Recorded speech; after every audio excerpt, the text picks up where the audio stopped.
will definitely continue. Senator Grassley is next. I don't understand your equivocation over whether or not these agreements ought to be submitted to Congress, because the Constitution's pretty clear that the power to regulate interstate and foreign commerce is a constitutional power. So if you aren't going to submit these to the Congress for consideration, it either comes from the laws that we have delegated to the president to do in interstate commerce what we ask him to do, because Congress isn't an institution that can do it, or you got to have some constitutional power to do it. Now, I don't want that discussion with you, but I want you to know my opinion on that. When you were in Iowa, you heard about how concerned Iowa farmers are about Mexico's ban on biotech corn. I was glad to see USTR take action with technical consultations. It is now over 2 years since Mexico first published its decree. This seems to be an easy one, and exactly what we included, why we included the dispute resolution process in USMCA. With over 90% of the corn production in the United States planted with biotech seeds, and Mexico being the #1 purchaser of U.S. corns, farmers deserve a sense of urgency from your administration on this. Now, after 2 years and consultation, you put in place this first step that takes to get the agreement going. And I thank you for doing that, and you did it very timely.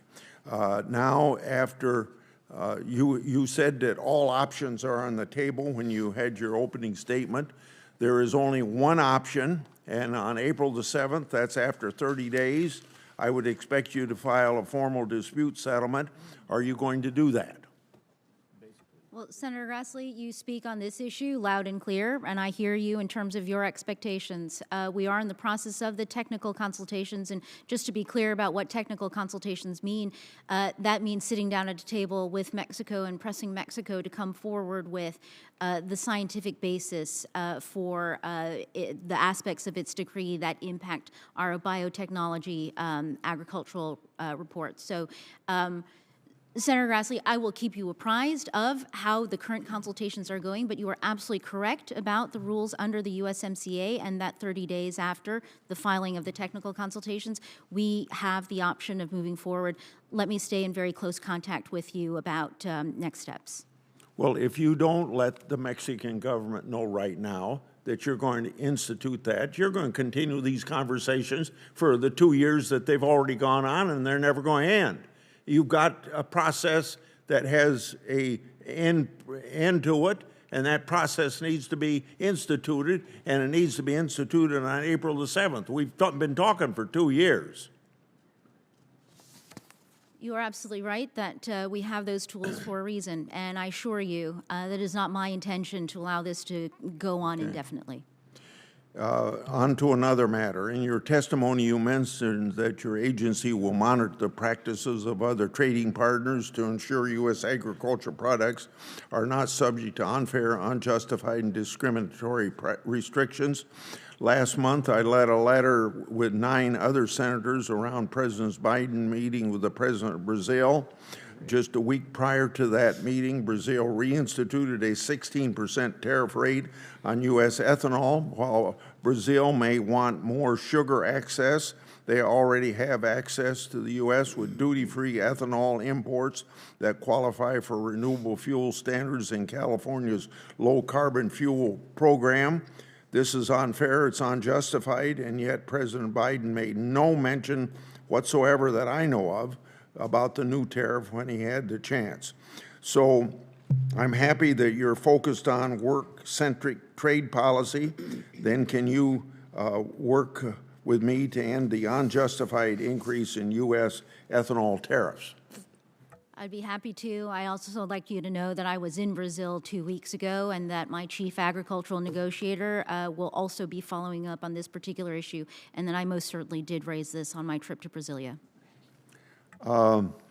In regard to whether or not you're going to have free trade agreements or not, and I don't understand why those two words are something that the administration never wants to utter.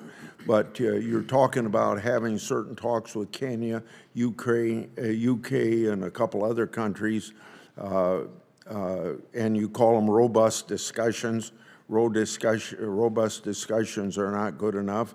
So my last question is, do you plan to pursue concrete market access commitments in any of the frameworks and initiatives that you're pursuing? So, Senator Grassley, I'd like to take this opportunity to say that I remain, and we remain open-minded with respect to the more traditional approach to trade agreements.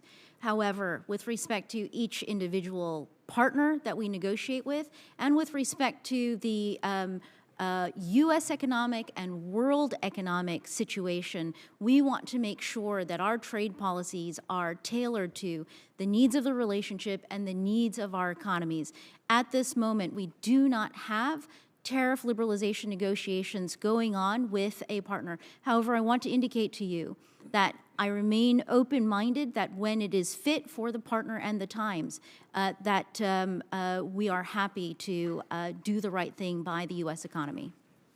Thank you, Mr. Chairman.